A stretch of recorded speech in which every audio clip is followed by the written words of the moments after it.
امام علی علیہ السلام کی خدمت میں ایک شخص آ کے عرض کرنے لگا، یا علی، رمضان کی آخری راتوں میں چھپے خزانوں کو حاصل کرنے کا آسان طریقہ کیا ہے؟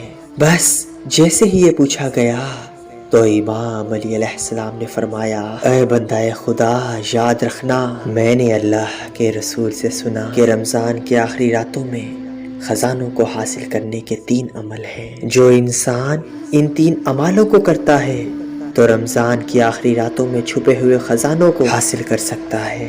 پہلا عمل گناہوں سے توبہ کرنا اور اللہ کی مخلوقات کو معاف کر دینا۔